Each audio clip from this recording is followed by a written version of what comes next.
지난번에도 제가 말씀드렸는데요. 우리 인생에 가장 중요한 단어가 있다고 한다면 해방입니다. 가장 중요한 단어입니다. 해방입니다. 운명과 팔자 같은 삶은 묶여있는 삶입니다. 벗어날 수 없는 삶입니다. 그래서 우리가 가장 중요한 단어는 해방입니다. 해방받은 사람은요, 자유가 있습니다. 누구한테 묶여 살지 않아요. 자유가 있습니다.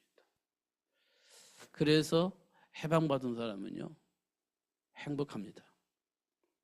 그러나 해방받지 못한 사람은 행복할 수가 없어요. 왜냐하면 묶여 있기 때문에 그렇습니다. 이 생각을 하면 또 다른 생각이 나를 묶고, 다른 생각을 하면 이 생각이 나를 묶습니다. 그래서 해방이 되어지지 않습니다. 자유롭지 못해요.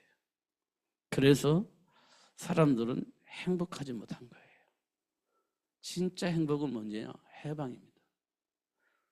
그래서 우리가 크게 말하면 세 가지 얘기를 하고 있죠. 죄와 사망의 법에서 해방. 이게 가장 중요한 삶의 묶임입니다. 죄와 사망의 법이 우리를 아무것도 할 수 없게 만듭니다.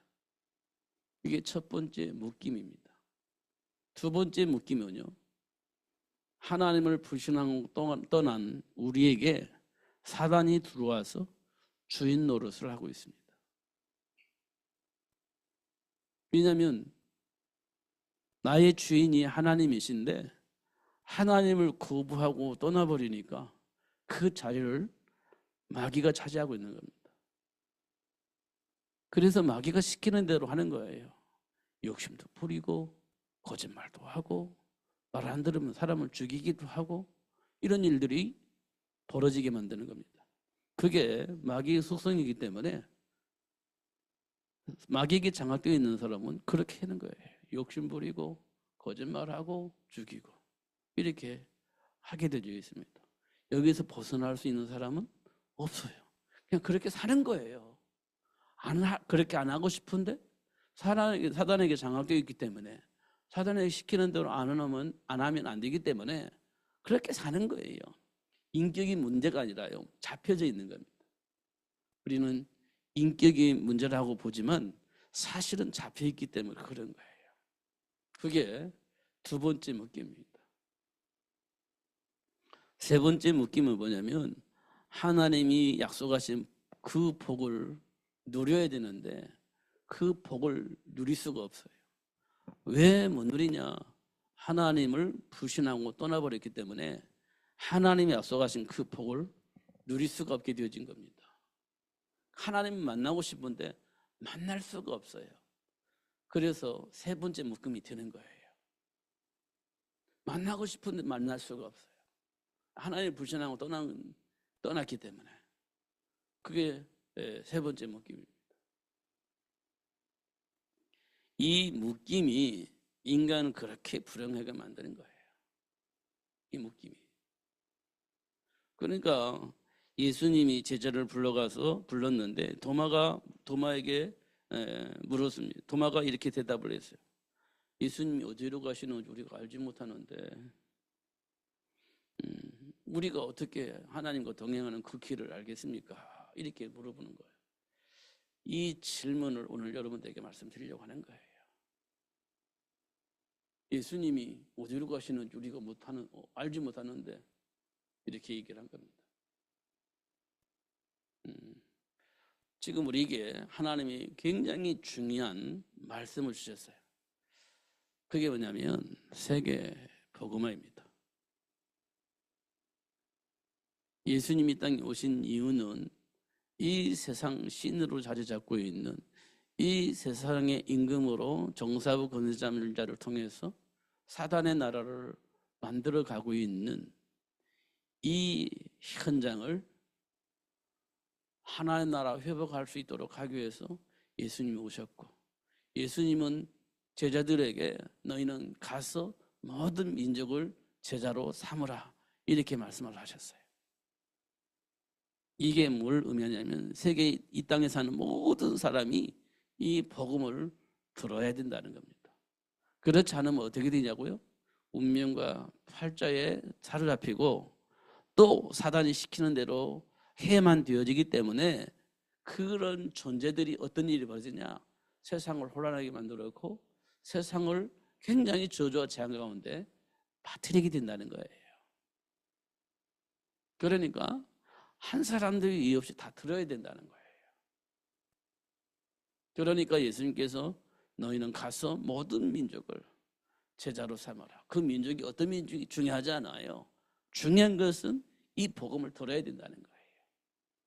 어떤 민족이냐? 그 민족이 무슨 짓을 했냐? 그게 중요하잖아요. 그 무슨 짓이 하나님을 떠나서 사단에 장악되어져서 온 전통적인 문화일 뿐이지 그게 전혀 상관이 없는 거예요.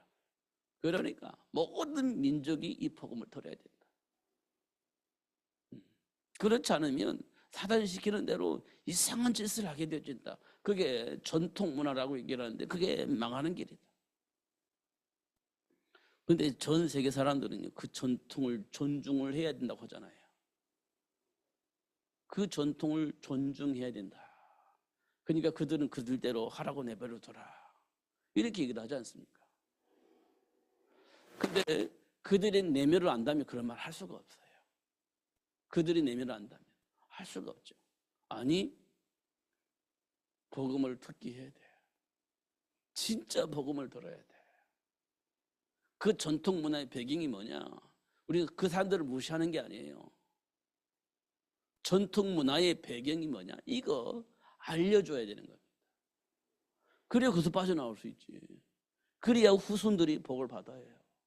그 사실을 알기 때문에 가서 얘기를 하는 겁니다. 그러다가 순교를 당하기도 하죠. 왜냐하면 그들이 그 말을 듣고 내버려 두지 않잖아요. 그러니까 어쩔 수 없이 순교 길을 가는 거예요. 그게 선교사들이 했던 일들입니다. 이 복음을 알으니까 알면서도 가요. 왜냐? 그들을 살려야 되니까. 그 후손을 살려야 되니까. 그 현장을 살려야 되니까. 죽는 줄 알면서도 가는 거예요. 왜냐? 그게 하나님이 나를 부르신 이유라고 생각을 하니까 가는 겁니다. 그게 과거의 선교사들의 모습입니다. 우리나라에도 수많은 선교사들이 왔지만요. 수많은 선교사들이 죽었습니다. 우리나라에서. 수많은 선교사들이 죽었어요. 우리나라의 전통 문화는요. 사실 불교 문화이기도 하지만요. 사실은 무속의 문화입니다. 우리나라는 무속의 문화예요. 불교 문화입니다. 무속과 불교는 같은 맥락이에요. 그런데 갑자기 그 우상숭배는 마귀게 하는 것이다. 예수 믿어야 된다. 이렇게 말하니까 우리나라 사람들 얼마나 그 사람들 향해서 무시당했습니까? 그러니까 말도 안 되는 소리 한다면서 죽이게 된 겁니다. 그게 순교자들이에요. 근데 그 순교자들로 인하여서 우리나라에 생명의 말씀이 떨어진 거예요. 그 가운데 예수 믿는 사람이 나온 거예요. 그 가운데. 그들로 인하여서 시작된 이 복음이 저와 여러분에게까지 전달되어진 겁니다. 이게 한 번에 와서 된 게 아니에요. 수많은 죽임을 통해서 오늘 하나 툭 떨어졌는데 그 열매가 지금 우리에게 전달된 거예요. 맞잖아요. 지금도요, 저 유럽이나 아프리카 부족들이 있잖아요. 그건 자기들만이 가지고 있는 신이 있습니다. 근데 그 신의 배경은 누가냐? 사단에 의해서 만들어진 겁니다. 사단에 의해서. 먹고 살라고 하니까. 사단의 지배를 받다 보니까 그런 짓을 하는 거예요. 그렇다면 거기서 해방되는 말을 전달해 줘야 되겠죠. 근데요, 그 부족의 추장들은요, 절대 그렇게 하지 않아요. 그 사람을 죽이게 되집니다. 그게 이제 선교자들이 가지고 있는 삶입니다. 목숨 내놓고 하는 거예요. 선교사들은. 그렇게 시작이 되어져 있습니다. 근데 예수님께서는 뭐라고 말했냐? 모든 민족을 제자로 삼아라. 이렇게 얘기를 하고 있습니다. 중요한 것은 세계 복음화라는 거예요. 그래서 사도 바울도 이 로마를 어떻게 하면 복음화할 것이냐. 결국 황제 앞에 가서 이 복음을 증거해야 되는 것이 로마를 복음화하는 길인데 그 길이 자꾸 열리질 않습니다. 자꾸 막히는 거예요. 예루살렘에 가서도 복음 전하고 또 어디 가서도 복음 전하고 결국은 어디냐? 내가 가이사 앞에 가야 할 것이다. 뭐 이것을 손을 가지고 기도하고 있는 거예요. 가이사 앞에 가야 할 것이다. 근데 갈 길이 안 열려요. 결국은 죄인으로서 가이사 앞에 가서 재판받기 위해서 가게 되어집니다.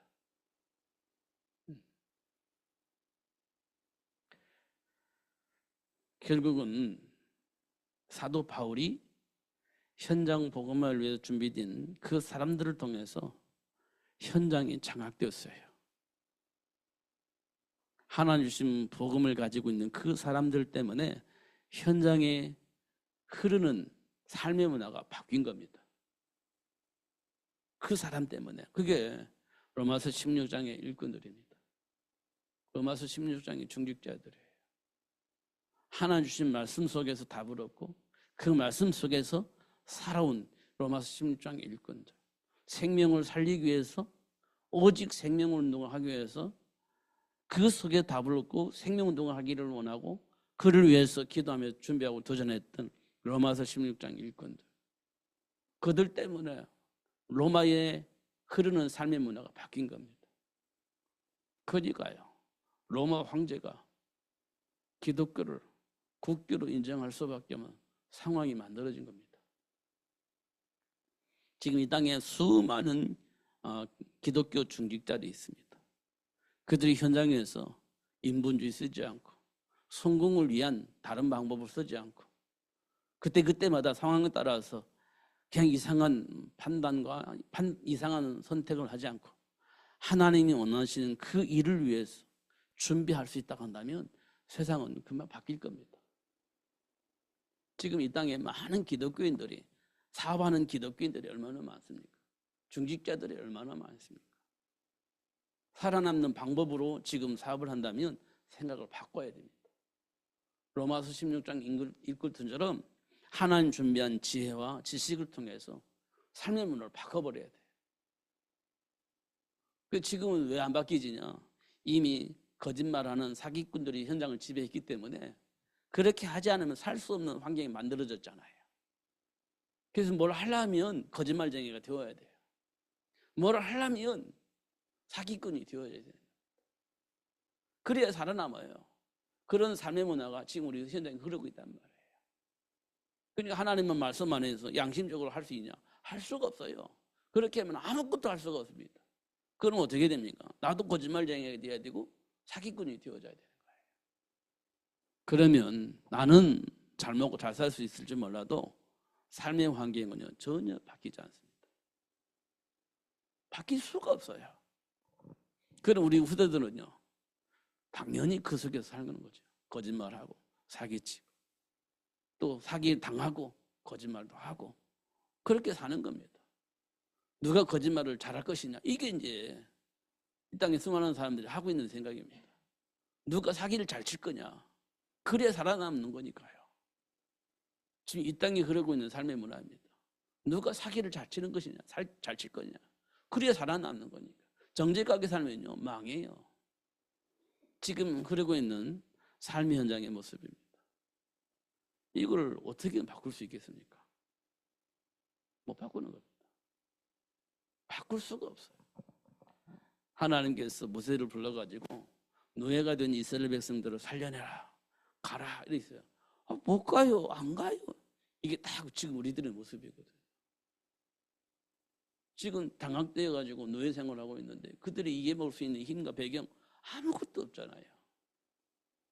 하나님이 약속하신 것은 하나님이 모세와 함께 하겠다고 하는 약속뿐이 없습니다. 나머지는 할 수 있는 게 아무것도 없어요.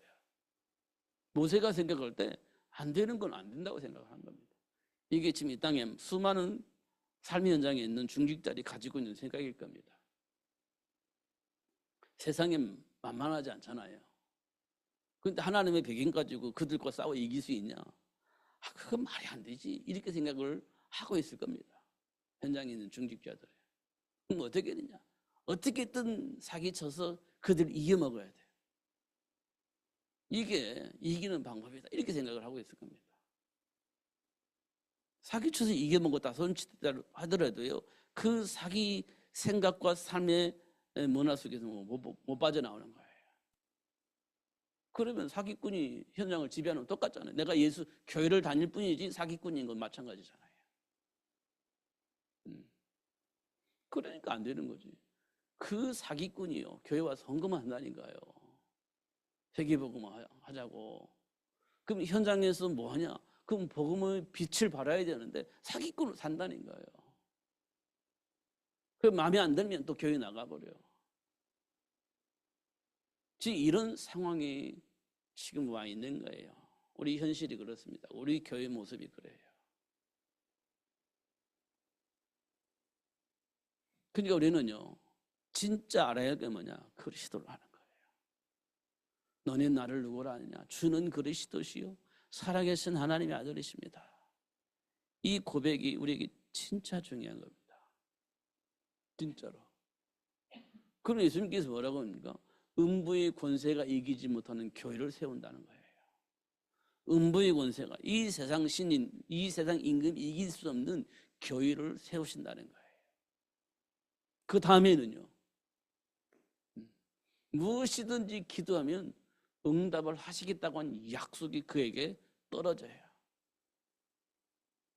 무엇이든지 응답을 하시겠다는 거예요.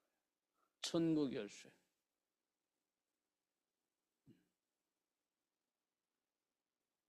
그거 가지면 되겠어요, 안 되겠어요? 되죠. 왜 안 됩니까? 그 막강한 애굽도 이겼는데. 이겼잖아요. 모세 한 사람이 애굽을 이겼잖아요. 그러면 사도 바울 한 사람으로 시작했지만 많은 현장의 중직자들이 세워졌잖아요. 한 사람으로 시작됐지만 결국은 로마가 복음으로 바뀌었잖아요. 그 한 사람을 통해서 시작이 됐는데 결국 로마가 복음으로 바뀌었잖아요. 지금 하나님은요, 그 배경을 믿고 기도하고 준비하라는 거예요. 그러면 세계가 복음화 되어진다는 겁니다. 그게요, 다음 세대를 준비하는 거예요. 요게벳이 모세를 준비하듯이 우리는요, 진짜 세계를 복음화할 수 있는 그 힘을 가지고 있는 우리 후대들을 준비를 해야 돼요. 그 답을 가진 사람 준비할 수 있습니다. 답을 가진 사람. 하나님이 역사하실 것이기 때문에. 그러잖아요. 모세가 기도만 했는데 하나님이 그 막강한 힘을 가지고 애굽을 완전히 초토화시키잖아요. 그러니까 더 이상 어떻게 할 수가 없으니까 데리고 나가라 이렇게 얘기를 하지 않습니까? 그게 하나님이 하시는 일이잖아요.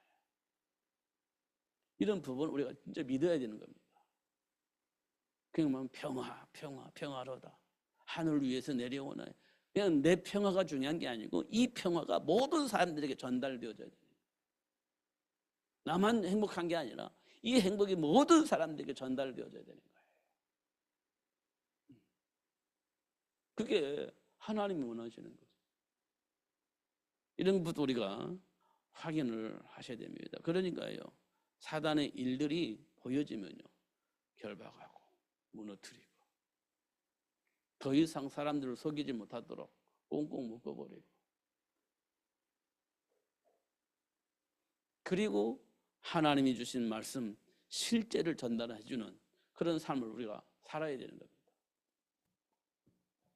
근데 그것만 가지고는 안 되잖아요. 열매가 나와야지.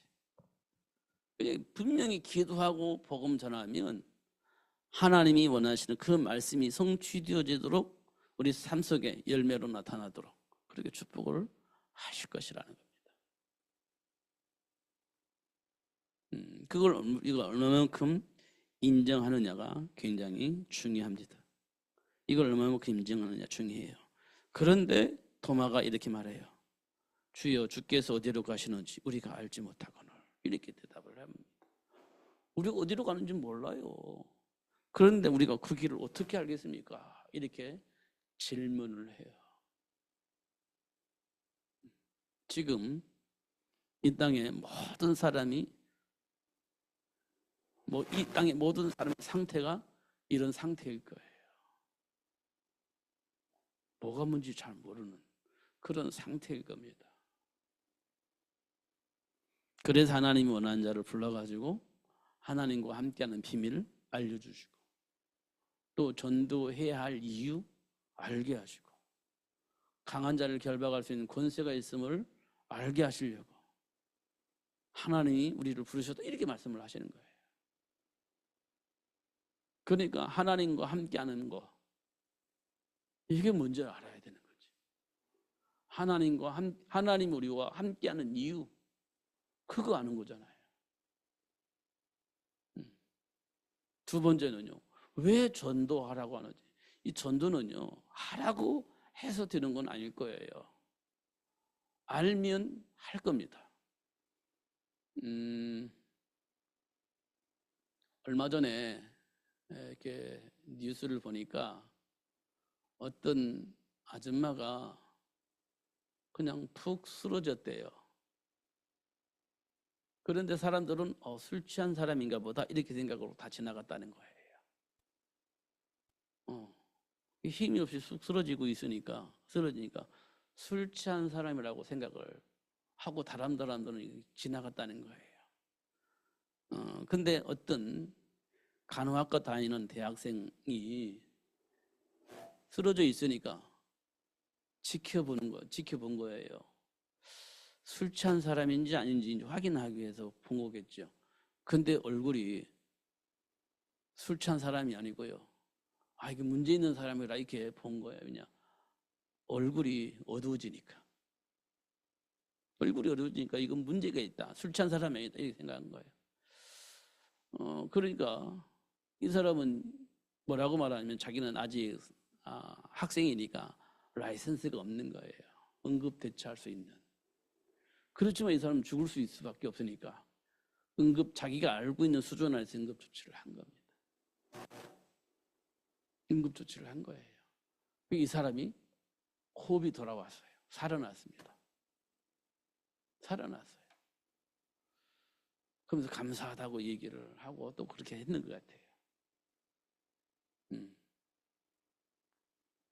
지금 그 뉴스를 하나만 봐더라도 아는 사람은요, 이 문제 있구나 하면서 응급조치를 할 수 있어요. 이거 당연한 거잖아요. 알았는데. 나도 모르겠다고 갈 수는 없잖아요. 알았는데. 근데 사람들은 알아보지도 않아요. 뭐 때문에? 선입견 때문에. 이 사람은 술 취한 사람이야. 그래서 몸 가누지 못하고 쓰러져 있어. 이렇게 선입견 가지고 그냥 다 지나가는 거예요. 근데 이 사람은 쳐다본 거예요. 이게 술 취한 것이 아니구나. 이거 확인됐습니다. 그러니까 당연히 자기 가지고 있는 수준 안에서 응급조치를 하게 된 거지. 자, 이 땅에 수많은 문제를 가지고 있는 그 문제 속에서 고통당하고 있는 수많은 사람들 있습니다. 우리는 당연한 것처럼 보면 그냥 지나가는 거예요. 그러나 조금 더 관심을 가지고 있으면 이 사람은 그냥 문제가 아니구나. 문제가 있는 사람이구나. 그러면요, 응급조치를 해줘야 되는 겁니다. 그리스도 안에 있는 생명의 복음 전달해서 그에게 생명이 들어가도록 만들어줘야 되겠죠. 그것 때문에 하나님 저와 이런 부르신 거예요. 하나님과 함께하는 삶의 비밀. 하나님 우리와 함께 하시려고 우리를 부르셨다고 했잖아요. 그거 전달해 주는 겁니다. 알면요, 전달해 주는 거예요. 전달. 그렇다, 저렇다 이렇게 전달해 주는 겁니다. 그런데요, 방해한 자가 있잖아요. 그걸 결박해서 추방할 수 있는 권세가 있기 때문에 그걸 사용하는 거죠. 이렇게 하나님께서 우리에게 완벽한 메시지를 주신 거예요. 근데 우리는요, 주님이 어디로 가시는 줄 우리가 알지 못하는데 우리가 그 길을 어떻게 알겠습니까? 이 수준으로 우리가 산다면 좀 곤란해지는 겁니다. 이 수준으로 산다면. 그러니까 하나씩 알아져 가야 돼요. 하나씩 알아져 가야 돼요. 근데 그 하나씩 알아져 가는 것을 하나님이 하시는 거예요. 아브라함을 불러가지고 그 길을 알게 하셨어요. 베드로를 불러서 그 길을 알게 하셨어요. 바울을 불러서 그 길을 알게 하셨어요. 하나님이 여러분을 불러서 뭐라 하십니까? 하나님이 원하시는 것을 알게 하고 계시는 거예요. 그 복을 누리게 하시려고. 그 사실들 하나씩 알게 해나가는 거예요. 그럼 우리가 해야 할 일이 뭡니까? 내 안에 있는 고집을 내려놔야죠. 내 안에 있는 고집을 내려놔야 돼. 어디 앞에서? 하나님 앞에서. 근데 그게 안 내려놔지는 겁니다. 우린 그잖아요.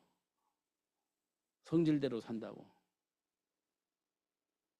그럼 고집을 안 내려놓는 거예요. 자기 생각만 끝까지 하고 사는 거예요.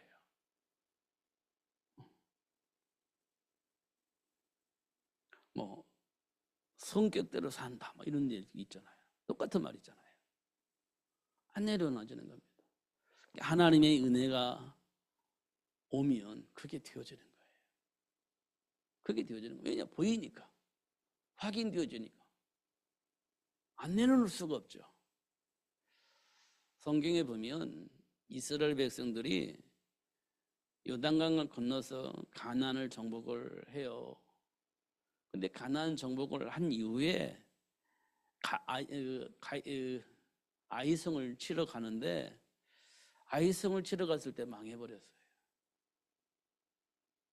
그 어마무시한 여리고성은 무너뜨렸는데 그 여리고성을 무너뜨리고 난 이후에 조그만 성이 하나 있었는데 그게 아이성이에요. 그 아이성을 치러 갔는데 완전히 박살났습니다.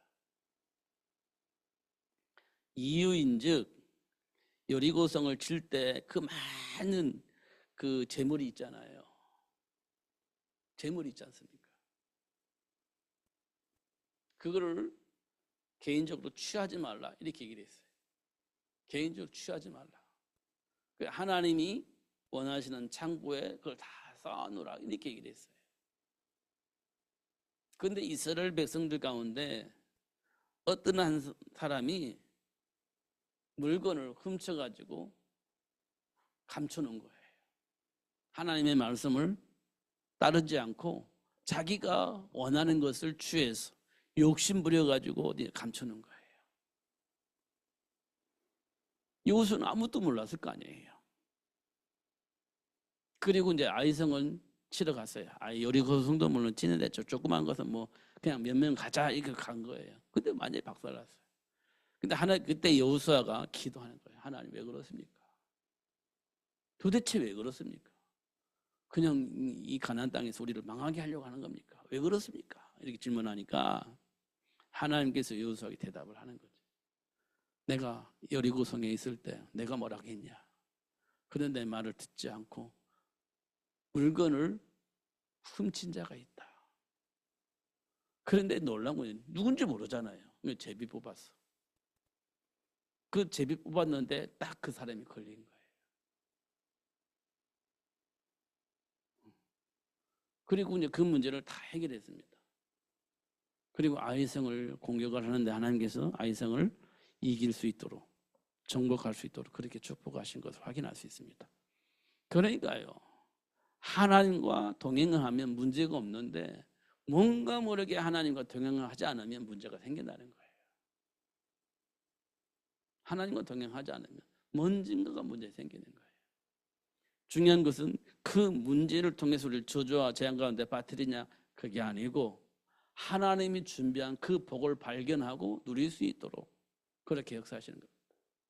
우리가 모르니까 어떻게 했는지 몰라. 근데 그게 잘못되어졌음을 깨닫게 하시려고 문제와 사건을 우리에게 허락을 하신다. 이렇게 말씀을 하고 있는 거예요. 이 문제 만났을 때 우리는 어떻게 해요? 하나님과 소통하면서 하나님 원하는 걸 찾아갈 수 있잖아요. 그게 이제 하나님이 우리를 향한 사랑입니다. 문제가 없으면 우리는 질문도 안 하고 내가 맞다라고 생각하고 계속 갈 거 아니에요. 근데 문제가 생기니까 그걸 돌이키기 위해서 하나님 우리에게 문제와 사건을 허락하신다, 이렇게 말씀을 하고 있는 거예요. 그래서 하나님이 준비한 복을 누릴 수 있도록, 결국은 세계가 복음화되어지는 그 일에 쓰임받을 수 있도록 그렇게 역사하시는 것을 확인할 수가 있습니다. 하나님의 배경 속에서 나를 보는 건 굉장히 중요해요. 진짜로는. 근데 그게 잘 안 돼요. 홍해 만난 이스라엘 백성들이 안 되었던 것처럼 우리도 똑같이 안 되는 거예요. 사막을 만나서 막 물 때문에 갈급한데 사막인데 물이 없잖아요. 그럼 이스라엘 백성들이 반응했던 것처럼 우리도 똑같이 반응을 해요. 똑같이 반응을 하는 겁니다. 지금 성경 내용은요, 우리 인생을 굉장히 세밀하게 말해주고 있어요. 우리가 하나님과 함께 출애굽에서 가나안 땅을 가는데 홍해바다 만나요. 근데요, 홍해바다 문제 앞에 우리 아무것도 할 수가 없잖아요. 그러니까 할 수 있는 방법은 애굽으로 돌아가자는 거예요. 할 수 있는 건 애굽으로 돌아가자는 거예요. 그거밖에 없어요. 그게 살 수 있는 길이니까. 애굽으로 돌아가자는 겁니다. 이게 현실 문제잖아요. 그 홍해바다 건너서 할렐루야, 하나님 나와 함께 계시네면서 좋아했습니다. 근데 마실 물이 없어요. 그럼 또 우리는 또 난리를 치는 겁니다. 이게 현실 문제니까. 하나님께서 왜 그렇게 하셨을 것 같습니까? 하나님의 배경을 알게 하시려고, 그리고 그 배경을 누릴 수 있게 하시려고 그렇게 하나님의 역사를 하시는 거죠. 그렇게 해야 가나안 땅이 정복되어지는 겁니다. 그렇게 되어져야. 그래서 자꾸 하나님과의 관계 속에서 믿음이 회복되어지면서 이게 가나안 땅이 정복되어집니다. 가나안 땅이 어떻게 정복됐죠? 여리고성이 어떻게 정복됐죠? 하나님의 말씀대로 돌았잖아요. 그리고 소리쳤잖아요. 그 여리고성 무너져 버렸습니다. 그게 가능하다고 생각을 하십니까?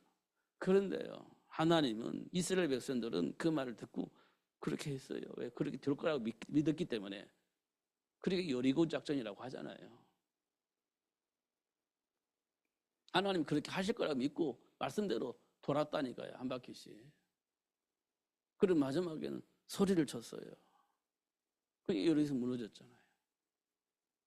그리고 여리고성을 무너뜨리는데 이 태양이 져요. 그러니까 여호수아가 이 여리고성을 정복하기 위해서 태양을 머무르게 해달라고 하는 게 기도했죠. 근데 하나님께서 태양을 머무르게 하셨잖아요. 자연 선묘 전혀 상관이 없는 태양이 머물러진 거예요. 하나님께서 머물르게 하니까. 지금 우리는 이 말하면 웃기네 이라고 얘기하겠죠. 자연 선의는요, 거슬릴 수가 없는 거냐. 자연으로 움직인다고 생각을 하니까 어떻게 그게 무슨 힘으로 되겠냐 이거지. 근데 그 자연의 섭리는요, 하나님의 힘에 의해서 작동되어진다는 거예요. 우리 그거 잘 안 믿잖아요. 과학을 믿지 하나님 말씀 안 믿지 않습니까? 과학을 믿지. 이 정도의 수준이에요. 그러니까요, 과학은 과학적으로 발견되어진 부분만 알아요. 과학으로 발견되어진 부분만 알아요. 그 이상은 몰라요. 하나님께서 열어준 부분만 아는 거예요. 이 우주 만물이 하나님에 의해서 창조됐는데 그걸 과학이 다 어떻게 증명할 수 있습니까? 열어준 부분만 알고 있는 거예요. 그러니까 여호수아가 기도하니까 하나님께서 태양을 머물고 달도 머물러 있게 하고 그렇게 하셨지 않습니까? 그래서 여리고성을 정복할 수 있도록 그렇게 역사를 하셨죠.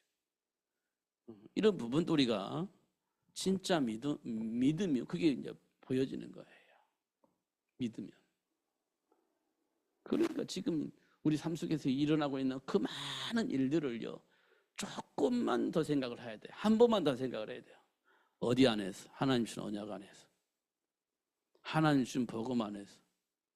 내 생각이 맞을 수도 있지만 하나님 보시기에 안 맞을 수도 있어요. 인격적으로 그 훌륭할 수 있지만 하나님과 방향이 안 맞을 수도 있어요. 그러니까 하나님 주신 언약 안에서 깊이 묵상하는 거예요. 그래서 하나님과 함께 사는 거죠. 동행하는 겁니다. 그러면요, 인격도 훌륭해지고 인간관계도 멋있어지고 어려운 사람 도와줄 수, 충분히 도와줄 수도 있고, 그리고 삶의 문제를 해결할 수 있는 그리스도를 통해서 삶의 문제도 해결되어지게 하고, 그건 멋있는 사람이 되는 겁니다. 그 사람 중에 한 사람이 누구냐? 요셉이에요. 노예이지만 하나님의 배경 속에서 보디발의 집을 도와줄 수 있었고, 감옥에 갔을 때 간수들을 도와줄 수 있었고, 애굽에 총리로 갔을 때는 애굽 사람 모든 사람들의 생명을 보존할 수 있는 삶을 살 수 있도록 그렇게 도울 수 있었고, 그랬지 않았습니까? 그게 다 어디서 나왔습니까? 하나님의 배경 속에서 나온 거죠. 그러니까 요셉을 싫어할 수 있는 사람이 이 당시에 없어요. 있을 수가 없지. 다 도와줬는데. 그러니까 애굽의 왕은요, 나는 왕자리만 차지할 거야. 네가 왕 노릇해. 이렇게 이 정도 했잖아요. 네가 왕 노릇해. 내가 가지고 있는 모든 권위를 내가 너한테 다 준다. 나는 왕자리만 차지하고 있을게. 이렇게 얘기를 했잖아요. 그게 된다니까요. 그리스도 안에 감춰져 있는 지혜와 지식을 가지고 있으면 그렇게 돼요. 하나님 우리에게 주신 복입니다. 그걸 위해서 하나님께서 우리를 부르셨다. 그리고 우리 안에 성령을 보내주셔서 하나님이 원하시는 일을 가르쳐서 깨닫게 하시고 그 복을 누릴 수 있도록 역사하고 계신다. 그 중에 가장 중요한 것이 뭐냐 라고 물어보니까 뭐라고 되세요?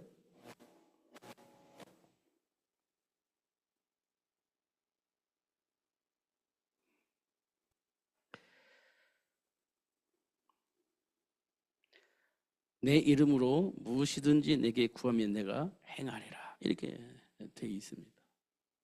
무엇이든지. 그래서요, 어떻게 해요? 생명을 살리는 겁니다. 생명을 살리는 거. 생명을 회복해 주시는 거예요. 근데 사람들은 고집 피우죠. 삶의 철학이 들어와 버렸으니까. 하나님의 말씀보다는 삶의 철학이 우선이 되어버리니까 부딪히는 겁니다. 생명이 살아나야 되는데 생명보다는 삶의 철학이 우선이 되니까 계속 부딪히는 거예요. 이런 부분도 우리가 깊이 묵상을 해야 됩니다. 그러니까 하나님이 말씀하시면 아멘 해야 되는데 삶의 철학하고 부딪히면 하나님의 말씀을 안 받아들이는 겁니다. 삶의 철학이 우선이니까 아멘이 안 되는 거예요. 내 생각이 안 맞으면 아멘 안 하는 겁니다. 하나님 말씀이라 할지라도 내 생각과 마음이 안 맞으면 아멘 안 하는 거죠. 우리는 하나님의 말씀을 들으면 무조건 아멘입니다. 내 생각을 내려놓을 때 아멘이 돼요. 내 생각을 안 내려놓으면 아멘이 안 되는 겁니다. 그러면 하나님 말씀과 소통이 되어야 되는데 소통이 안 되는 거지. 내 생각이 있으니까. 이런 일들이 우리 삶 속에 계속 일어나고 있습니다. 그래서 예수님께서 오늘 우리에게 말씀을 하시는 거예요.